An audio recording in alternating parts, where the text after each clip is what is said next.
ఎంతవరకు సమంజసమని మీరు భావిస్తున్నారు?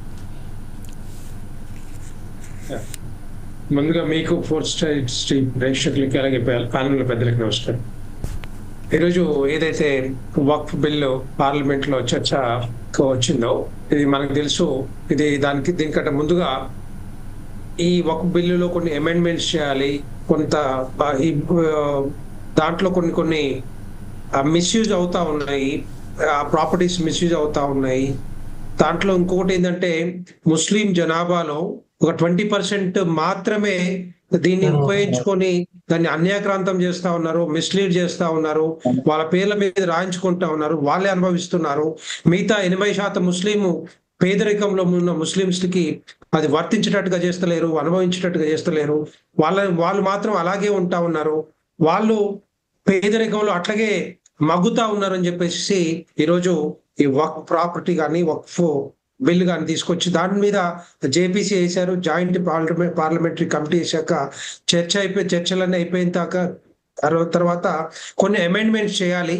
అమెండ్మెంట్ చేసేసి దీన్ని కొత్తగా మళ్ళీ తీసుకురావాలనే ఒక ఆలోచనతోటి దీన్ని తీసుకొస్తా ఉన్నాను.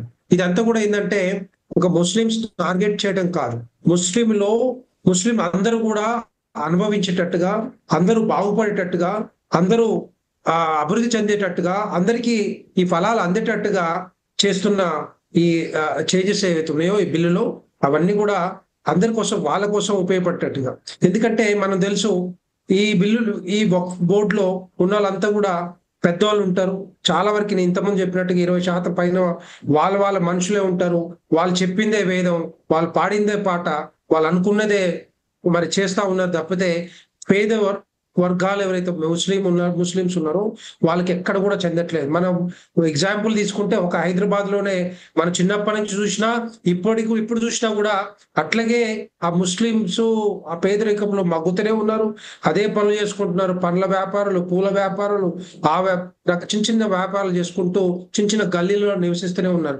కానీ ఎప్పుడు కూడా ముస్లింలు వాళ్ళని పట్టించుకున్న నాదులు ఎవరు కూడా రాలేదు, ఇప్పటివరకు ఎవరు లేరు. అంటే ఎన్ని ప్రభుత్వాలు మారినా కూడా అక్కడ మాత్రం పేదరికం మాత్రం పోట్లేదు. సో దానికోసం అనేసి ఈ ప్రాపర్టీస్ ఏవైతే ఉన్నాయో, ఈ ప్రాపర్టీస్ ఏవైతే వర్క్ ప్రాపర్టీస్ ఉన్నాయో అవన్నీ కానీ చారిటబుల్ కార్యక్రమాలకు కానీ, లేకపోతే మస్జిద్లకు కానీ, లేకపోతే శ్మశాన వాటికలు కానీ అట్లాంటి వాటికి ఉపయోగించుకోవచ్చు. కానీ వీటిని ఏం చేస్తున్నారంటే స్వార్థ ప్రయోజనాల కోసం, సొంత ప్రయోజనాల కోసం చాలా వరకు ఇంతకుముందు చెప్పిన జనాభా అంతా కూడా వాళ్ళు 20% జనాభా వాళ్ళు ఎవరు ఉన్నారో వాళ్ళు వాడుకుంటా ఉన్నారు. దాన్ని రెగ్యులేట్ చేయడానికి, ట్రాన్స్పరెన్సీ తీసుకురావడానికి ఈ అమెండ్మెంట్స్ తీసుకొస్తా ఉన్నారు. దాన్ని తగ్గిస్తే ఏమైతుందంటే ఆటోమేటిక్ గా మిస్యూజ్ అనేది తగ్గుతుంది. మిగతా వాళ్ళంతా కూడా, మిగతా 80% ప్రజలు కూడా బాగుపడే ఆలోచనలు ఉంటాయి తప్పితే లేకపోతే వీళ్ళు ఏమవుతుందంటే ఇంకోటి ఏంటంటే ఒక ప్రాపర్టీస్ తీసుకున్నా ఎవరైనా చాటి ఇచ్చినా కూడా లిటిగేషన్లు, రకరకాల కోర్టు కేసులు, ఆ కేసులు ఈ కేసులు సంవత్సరాలు కొద్దిగా అట్లాగే ఉండిపోతా ఉన్నాయి. దాని మీద క్లారిటీ రావట్లేదని చెప్పేసి రకరకాలు తీసుకొచ్చారు. నేను ఒక 4-5 పాయింట్స్ మీకు చెప్తాను బిల్లులో ఏమేమి అంశాలు ఉంటాయి ఏంటి అనేది. ఒకటి ఏంటంటే separation of the trust from the work. Muslim created trust ఉంటాయో ఏవైతే లా కింద తీసుకొస్తారో will no longer be considered as a work for ensuring full control over the trust. ఇంకోటి ఎలిజిబిలిటీ ఫర్ వర్క్ for dedication. Only practicing Muslims at least 5 years Muslims గా practice చేసిన వాళ్ళు can dedicate their property to వర్క్ property లాగా, restoring pre-2013 rules.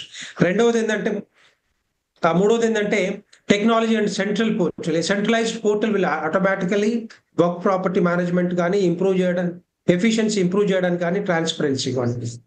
నాలుగవది ఏంటంటే ఇది ముతావాలిస్ must register property details on the central portal within 6 months.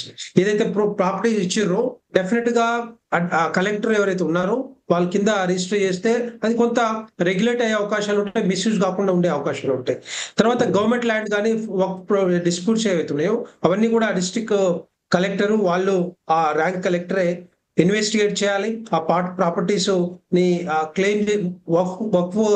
Claim చేసే ముందల ఇవన్నీ కూడా చేయాల్సిన అవసరం డిస్ట్రిక్ట్ కలెక్టర్ ర్యాంక్ వాళ్ళు తీసుకోవాలి. ఇంకోటి ఏంటంటే రెడ్యూస్డ్ యాన్యువల్ కంట్రిబ్యూషన్స్ ఏవైతే మ్యాండేటరీ ఉన్నాయో వాటిని కొంత 70 to 5% తగ్గించడం. తర్వాత ఆడిట్ రిఫార్మ్స్ ని ఎఫిషియెంట్ గా మేనేజ్ చేయటం.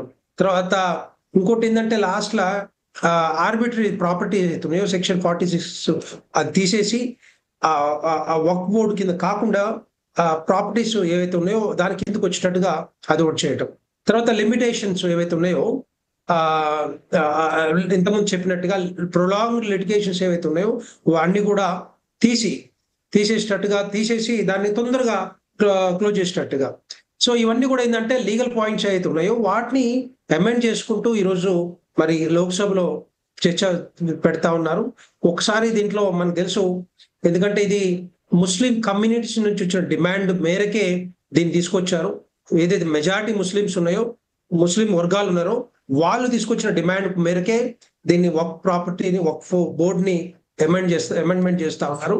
సో మనకు అంతకుముందు తెలుసు, ప్రధానమంత్రి నరేంద్ర మోడీ గారు వచ్చిన తర్వాత ఏదైతే ఇంపార్టెంట్ బిల్స్ ఉన్నాయో ఇప్పటివరకు ఒక్కొక్కటిగా తీసుకొస్తా ఉన్నారు.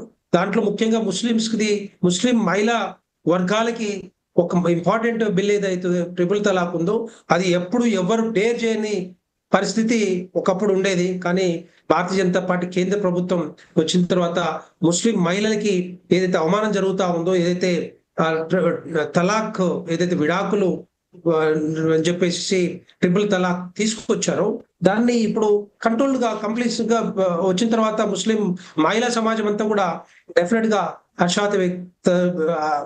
హర్షిస్తా ఉన్నారు. సో అలాంటిదే ఇప్పుడు ఇది కూడా తీసుకొస్తే రేపు పొద్దున ముస్లిం సమాజం అంతా కూడా వాళ్ళంతా కూడా బాగుపడే అవకాశాలు ఉంటాయి. రెగ్యులేషన్స్ కానీ ట్రాన్స్పరెన్సీ కానీ ఇవన్నీ కూడా ఉండే అవకాశాలు ఉంటాయనే ఆలోచనతోటి దీన్ని తీసుకొస్తా ఉన్నారు. ఈ చర్చలో సపరేట్గా పెడదాం మనం. ఫస్ట్ ఈరోజు ఏదైతే చర్చ జరుగుతుందో పార్లమెంట్లో వక్ఫ్ బిల్కి సంబంధించింది ఆ విషయంపైనే ఈరోజు ఏదైతే ఒకసారి బండారు రామ్మోహన్ గారి దగ్గరికి వెళ్దాం. అలాగే మనకు వెంకటస్వామి గారు కూడా లైన్లోకి వచ్చేసారు కాబట్టి వెల్కమ్. కాంగ్రెస్ నాయకులైనటువంటి వెంకటస్వామి గారిని కూడా ఫోర్సైజ్ టీవీ ఆహ్వానం పలుకుతుంది. Welcome to the Foursides TV Venkataswamy garu. ప్రస్తుతం ఒకసారి రామ్మోహన్ గారి దగ్గరికి వెళ్దాం. రామ్మోహన్ గారు, ఇప్పుడు ఏదైతే మన వెంకటరెడ్డి గారు చెప్పారో ఏదైతే సవరణలు తీసుకోబోతున్నారో అందులో తనకు సంబంధించిన తీసుకుపోయి పూర్తి అధికారం మొత్తం ప్రభుత్వానికి ఇచ్చేటట్టుగానే అవపడుతుంది. ఈ విషయంపై అంటే గత కొన్ని సంవత్సరాలుగా అంటే స్వాతంత్రం వచ్చినప్పటి నుంచి ఏదైతే వక్ఫ్ ప్రాపర్టీగా ఉన్నదో దానికి డాక్యుమెంటేషన్ సరిగా లేదు. సరే, దాన్ని కొంచెం సరిచే బదులు